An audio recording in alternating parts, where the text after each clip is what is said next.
Hello friends, welcome to Lakshmi devotional. అందరూ బాగున్నారు friends? అందరూ బాగుండాలని మనసారా కోరుకుంటూ మీ లక్ష్మి. తానొకటి తలిస్తే దైవం ఒకటి తలుస్తుంది అంటారు కదండి.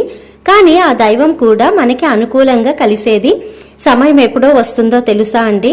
మనస్ఫూర్తిగా మనం దృఢమైన సంకల్పంతో ఆర్తితో అమ్మవారిని కానీ స్వామివారిని కానీ ఆర్తితో అడిగినప్పుడు, నలుగురికి మంచి జరగాలి అనుకున్నప్పుడు ఖచ్చితంగా మనకి ఆ భగవంతుడి కటాక్షం అనేది కలుగుతుందన్నమాట. ఉదాహరణకి నేనేనండి, వెంకటగిరి పోలేరమ్మవారి జాతర జరుగుతుందన్న విషయం నాకు తెలిసిన ఫ్రెండ్ లింక్ పెట్టారు. సో అది చూసినప్పుడు నాకు అనిపించింది, నేను కూడా అమ్మవారిని ఇలాగా 10 మందికి మన ఛానల్ ద్వారా చూపించాలనుకున్నాను. కానీ అక్కడికి వెళ్లి వీడియోస్ తీసి నాకు పంపించే వాళ్ళు ఎవరూ లేరన్నమాట. కానీ నాకు వాట్సాప్ ఆధ్యాత్మిక పేజీలో వచ్చిన పోలేరమ్మవారికి జరిగే జాతరలో తీసిన అమ్మవారి ఫోటో వచ్చిందండి. అప్పుడు నేను అనుకున్నాను, అమ్మా ఇప్పుడే అనుకున్నా నీ గురించి మన ఛానల్లో నలుగురికి చెప్పాలమ్మా, నేను చూపించాలి అందరికీ అని అనుకున్నాను. ఈ లోపు నువ్వు వచ్చావా తల్లి అనుకున్నానండి. ఒక పిక్ పెట్టి చెప్తే బాగుంటుందా అనే ఆలోచనలో ఉన్నానన్నమాట. అయినా పర్లేదు, అమ్మవారి ఈ ఫోటో పెట్టి వీడియో చేద్దాం, అమ్మవారి దర్శనం అందరికీ కల్పిద్దాం అనుకుంటూ ఉన్నాను. కానీ వీడియోస్ అయితే బాగుంటుంది అనుకుంటూ ఉన్నానండి మనసులో గట్టిగా.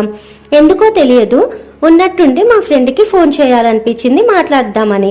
తనకి ఫోన్ చేశాను. చేస్తూ మాట్లాడుతూ వాళ్ళ పిల్లల గురించి అడుగుతూ ఉన్నానన్నమాట. అప్పుడు తను వాళ్ళ పెద్ద బాబు వెంకటగిరి అమ్మవారి జాతరకి వెళ్లారు అని చెప్పిందనమాట. ఒక్కసారిగా నా ఒళ్ళంతా పులికరించినట్టు అయిందండి.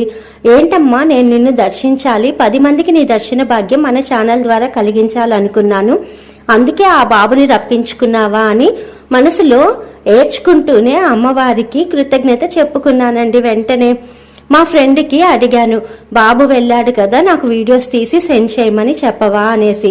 తను కూడా వెంటనే వాళ్ళ బాబుకు ఫోన్ చేసి చెప్పిందనమాట, బాబు వీడియోస్ తీసి నాకు పెట్టు అని. అలా ఆ బాబు ద్వారా అమ్మవారు మనల్ని ఇలా కరుణించి కటాక్షించారండి. తన దర్శన భాగ్యాన్ని కల్పించిందనమాట.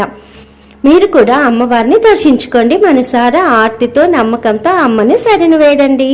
వచ్చే సంవత్సరం అమ్మవారి జాతర రోజుకి మీరు కోరుకున్న కోరికలన్నీ కూడా నెరవేరి మీ సమస్యలన్నీ తీరిపోయి ఆరోగ్యంగా ఆర్థికంగా మీరు మేము కుటుంబాలతో సంతోషంగా ఉంటామన్నమాట. ఇక్కడ నేను ముఖ్యంగా చెప్పాలనుకున్నది ఏంటంటే, నేను ఎప్పుడు నమ్మేది ఆచరించేది కూడా ఇదేనండి. మనం మన కోసం కోరుకునేవి జరుగుతాయి. అలాగే మనం మన కోసం కోరుకోవడం కన్నా ఇతరుల కోసం కోరుకున్నప్పుడు ఆ దైవ బలం మనకు ఎక్కువగా అనుకూలిస్తుందండి.